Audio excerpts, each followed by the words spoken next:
Good morning and welcome back to the channel.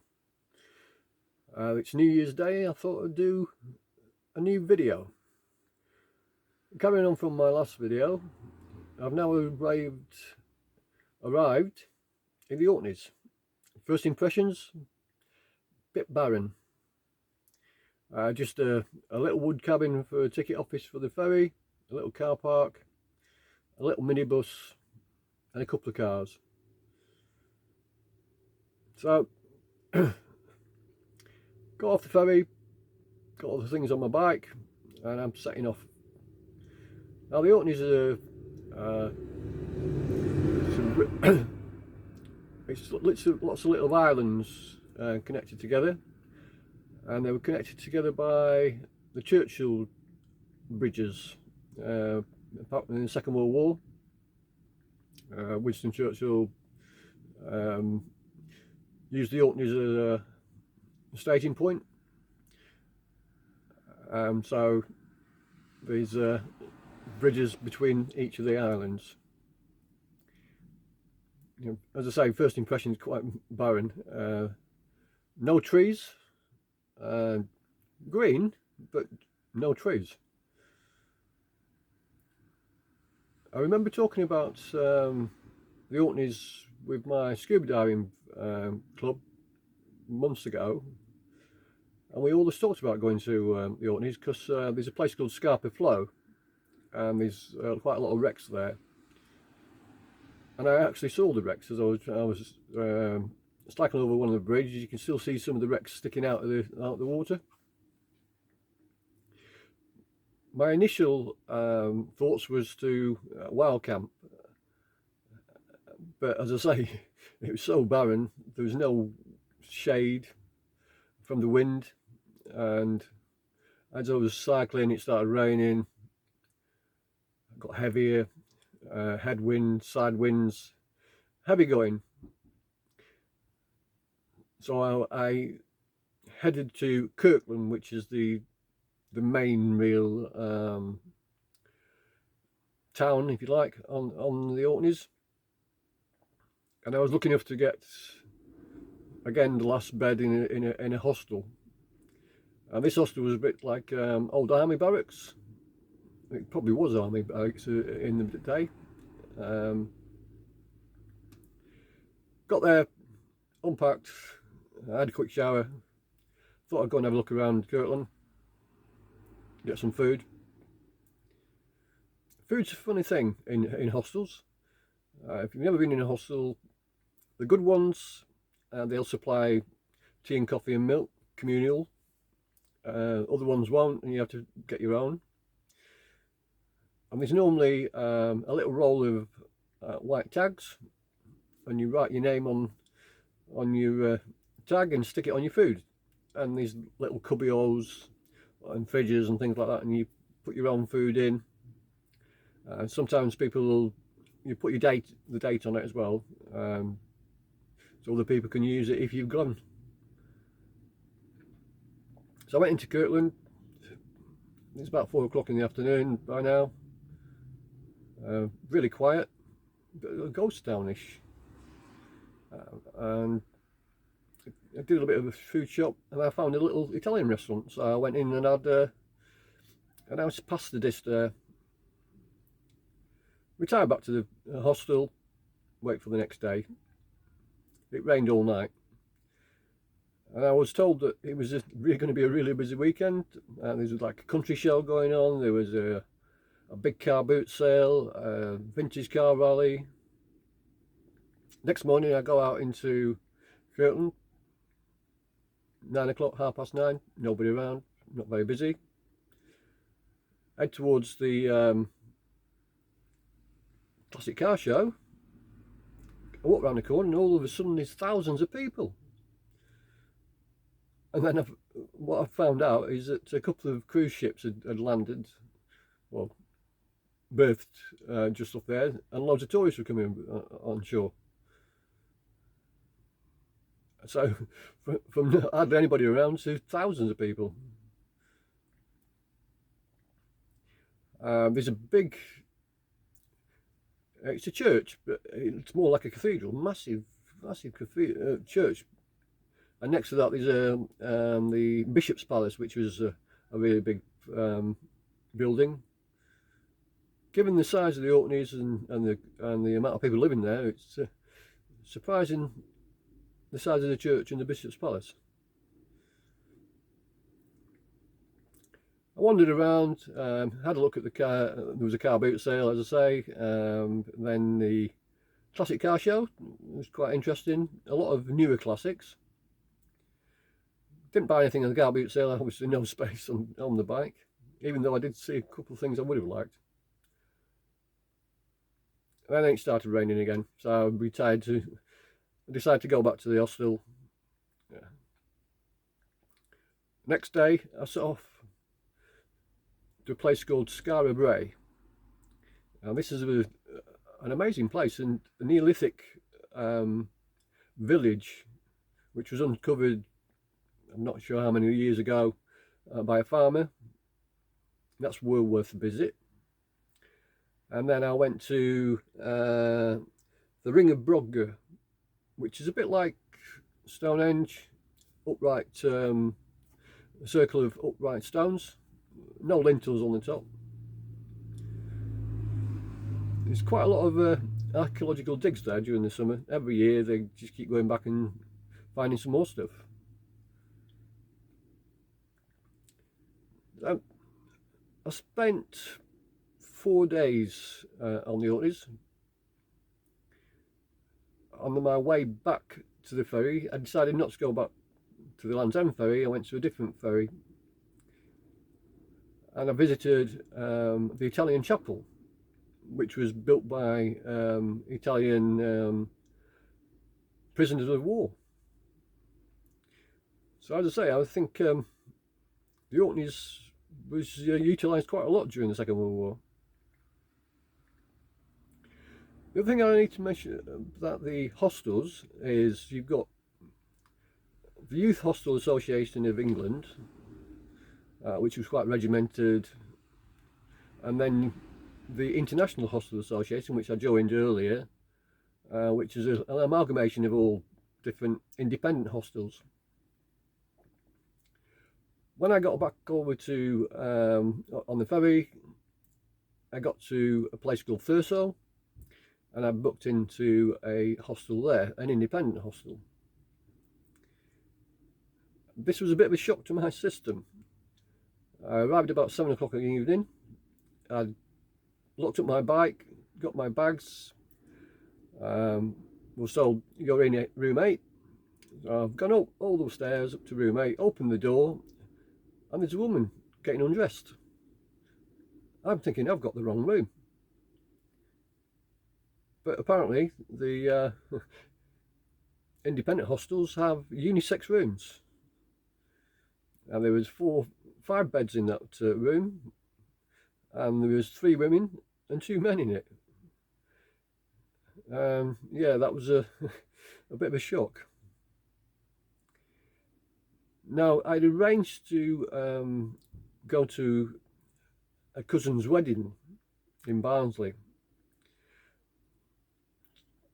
and I agreed with the hostel owner to leave my bike there. A couple of days later, I get on a train from Thurso and enjoyed a 12-hour train trip to Sheffield for this wedding. It seemed to stop at every station on the way. So that was a little break. It was a 3-day break. 1 day to go back, 1 day for the wedding, 1 day to come back. It didn't take quite as long coming back, and because there was a direct train from Sheffield to Edinburgh, but the change after the change from Edinburgh, it did take quite a while. But I arrived back in Thurso. So I'm at the northern tip of Scotland, and I wanted to go as the furthest you could go. So the furthest you can go in northern Scotland is to Cape Wrath, which is the furthest point big lighthouse there. So I've cycled off from Thurso, found a campsite a bit nearer to Cape Wrath. You have to get a little boat across, and it looked like a war zone. I think it might have been used like that for during the war, because there was lots of areas which were still cordoned off. Now, the unfortunate thing is, after the wedding, I came back and I started to get a sniffle, which quickly became a bit more serious. I was getting cold and wet, and I got really bad flu. No energy, but I was still cycling, and my idea was to head for Ullapool, because I wanted to go to Harris and Lewis. I think I got halfway there and I just had to give up. I found a little bed and breakfast right in the middle of the hills, next to a loch. A very nice landlady who really wanted to look after me.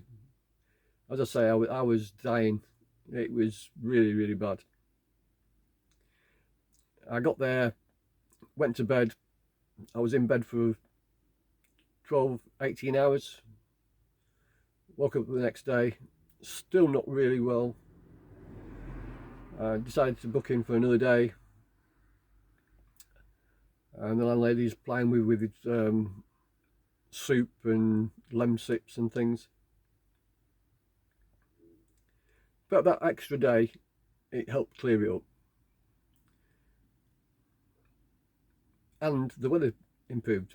It was beautiful sunny days, and I'm cycling up these hills in the Highlands with little stopping places, and unfortunately the cars didn't seem to stop for me. And when you've got a heavy bike and you keep stopping and starting on a hill, it was hard work. But eventually I got to Ullapool, and there was another ferry. Now I got the ferry across to Harris and got to Stoneway, another independent hostel. Stayed a couple of days there. Beautiful area. There's a big manor house there. Quite a busy port. My idea was to cycle all the way through Harris and Lewis. I thought there were two separate islands I would have had to cross over to, but they were landlocked together, so you could cycle straight through. That was another barrenish place with no trees, but I did find some beautiful places. One of them was I was in no rush. I just pick a route and say, oh, I'll just go down here and see what's there. And I found a beautiful cove, white sandy beach, blue sea, the sun was shining. Could have been in the Mediterranean when there was nobody else there. But I think it's the weather. You've got the weather. If you can guarantee weather, it would have been jam-packed with people. So I get to the end of get to Harris, and I've missed the bloody ferry. I should have checked the ferry times. So I ended up in another hostel in Harris, just by the port, and that was a bit of a eerie experience. It was a big hostel, and I'm in a bunk room with 10 beds and just me. There didn't seem to be anybody else in the hostel. When I got up in the morning, I found a couple of other cyclists who turned up. So there was 3 people in a hostel, which could have taken 80 people. Packed my bike up, got to the ferry on time, but the ferry was delayed. Eventually we sailed across to Skye.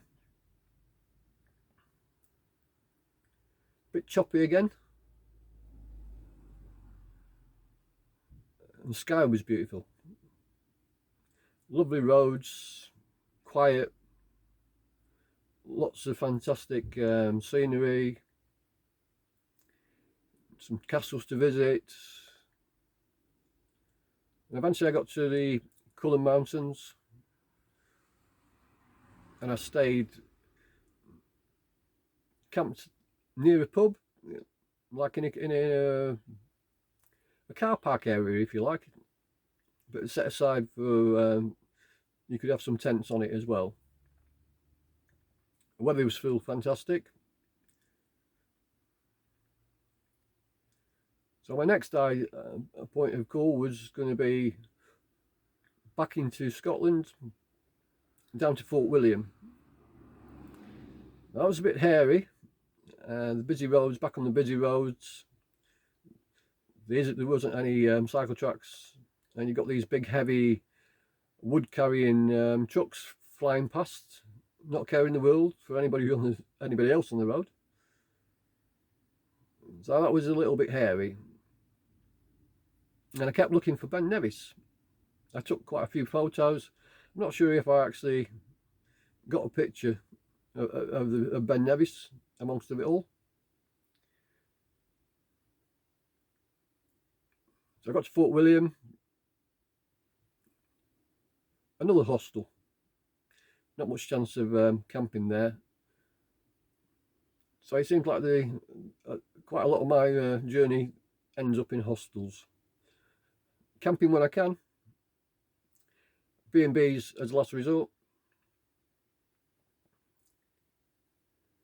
Spent 2 days in Fort William. Just a town, really. Not much more to say about that.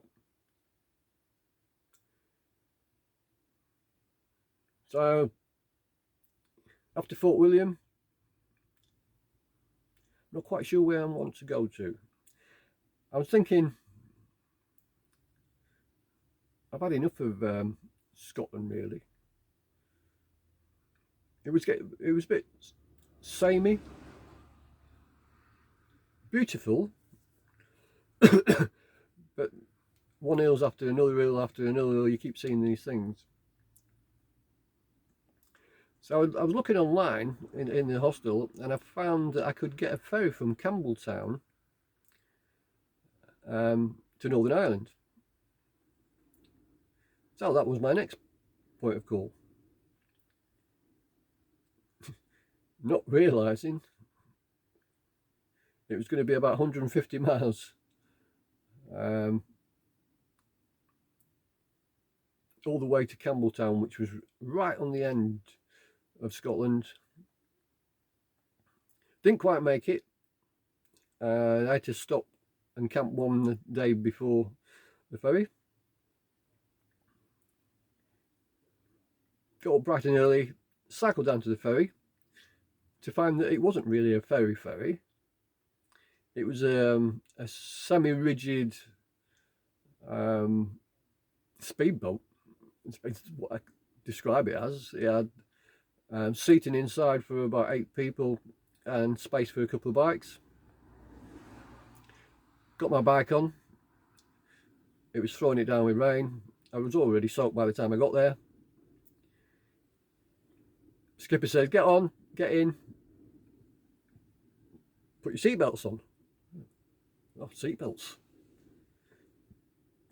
And it's like I say, it was a speedboat. Probably a smuggler's boat, I think. Yeah, we strapped in, and all of a sudden we set off, and it's rough. Fast. It's all right until we got out to the RSC, and then it got really choppy. I'm freezing. There's no heating on it. I'm soaked. So I've landed in Northern Ireland, soaked to the skin. Luckily, there's at the docks there was a nice cafe which was packed with people because everybody was inside because it was raining.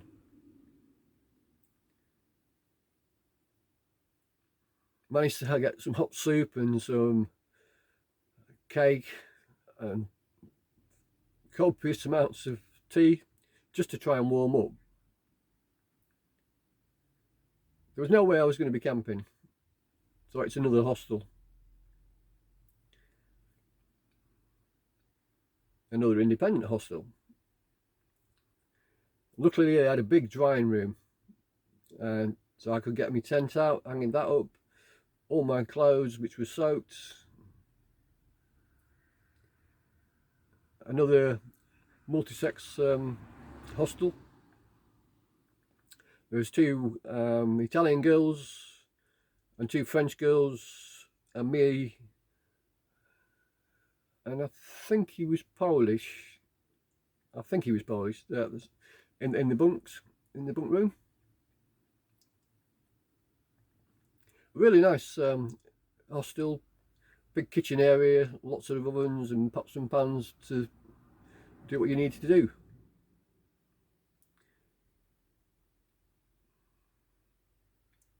This next day, there's a group of about 10 biker chicks turned up. And I call them biker chicks. They're women who were riding a tour around Northern Ireland on their motorbikes. Got chatting to them, and we ended up going to a local Irish pub. It had a band on. I was expecting traditional Irish songs, and they were singing songs from the 60s, but it was a good night. So the next day I decided to go to one of the wonders of Northern Ireland, the Giant's Causeway. I decided to walk, not realising it was about 10 miles away from the hostel. But it was a nice day, and I walked there. It is an amazing place. They've got a big visitor centre. If you go through the visitor centre, you have to pay. It's quite expensive, but you don't have to go that way. You can still go down and visit without paying, and which is what I did. And I spent a good few hours there. Took loads of pictures. An amazing phenomenon. If you ever go to Northern Ireland, you have to visit. It is an amazing thing to see. So that was my visit to that part of Northern Ireland. Back at the hostel, everything's nice and dried out. So after a couple of days, I think I was there for 3 days in total, I decided to make some move. I wasn't sure if to do a tour of Northern Ireland or go into Ireland.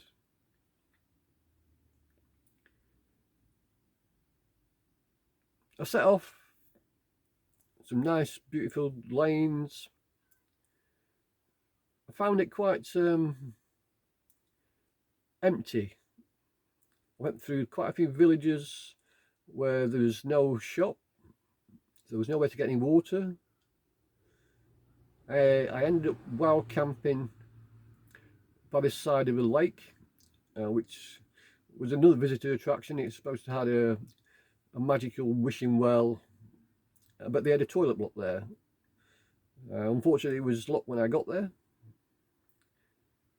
Wild camping's not really a thing which is allowed in Northern Ireland, but I got myself tucked away by some hedges and a fence, and walked through a beautiful sunrise.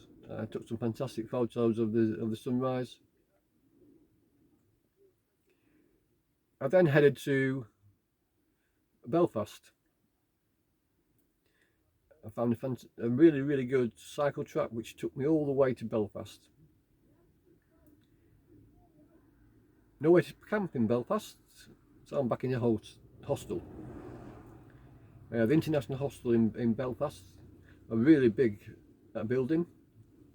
I think they must have been the biggest one I've been in, probably room for about 200 people. It was a bit like student digs. Booked in for a couple of days and decided to explore Belfast. Went to the docks where they got the big Titanic exhibition. Some great street art. Quite strangely, you could do tours and they take you around and talk all about the troubles. Not quite sure as that is a tourist thing, but yeah. I was undecided whether to move around into Northern Ireland, more into Northern Ireland and then into Ireland. And the more I thought about it, I thought, I know what I can do. I can go to the Isle of Man and get a ferry to the Isle of Man.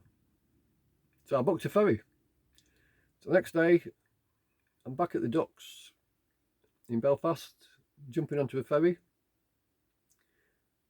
And quite a long journey. I think it was about 6 hours. And I ended up in Douglas on the Isle of Man. TT races, way. No hostels, but plenty of campsites. So I found a campsite just outside of Douglas. A bit basic. The toilet and the shower block were in porta cabins. I was the only person pitched on the camp until later in the day a German cycle tourist turned up. We got chatting and then we ended up going to the pub and had a few drinks. I decided to stay for a few days so I could cycle around. So once I'd taken off all my panniers, my bike was nice and light. I decided to follow some of the TT routes. You could actually cycle around the whole island in a day. About took me time, over 3 days, but I managed to visit each end of the island, up onto the top of the hills.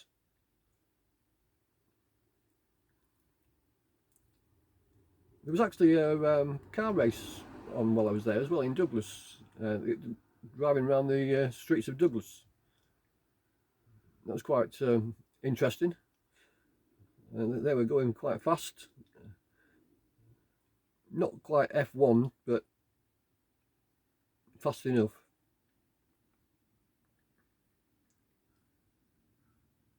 So after a few days on the Isle of Man, I think it's time to come back to England. So I booked a ferry. Got on the ferry the next day. And I'm back in England. Just near Lancaster. I'm thinking, oh, if I carry down this coast, I can go and visit my old stomping ground of Blackpool. Which is what I did. And some great cycle trails around that area. Took me all the way from Lancaster down to Morecambe, to Fleetwood, and eventually to Blackpool. Bank holiday weekend in Blackpool. I knew there was some campsites, but they were quite a way outside of Blackpool. So I ended up in a hotel. £25 for the night, bed and breakfast. That was nice and cheap. They allowed me to take my bike inside. Quick change, shower. Let's go and see what Blackpool has to offer. just down by North Pier, where I used to work back in the day, I found a place called the Soul Club, or the Soul Bar, and I popped in there, had a drink, and found it was a venue for my favourite music, Northern Soul. And that one drink led to another drink, and that was it for the rest of the night. I was in there dancing, bringing back such great memories of going to Wigan Casino when I was a youngster. Didn't leave until about 12 o'clock, 1 o'clock in the morning, staggered back to the hotel and crashed out. And I think that's where I'm going to stop this time, before we move on to the rest of my journey down the coast of England. Thanks for watching. If you've got any comments, I'd love to hear them. Give us a thumbs up, subscribe. We'll see you next time.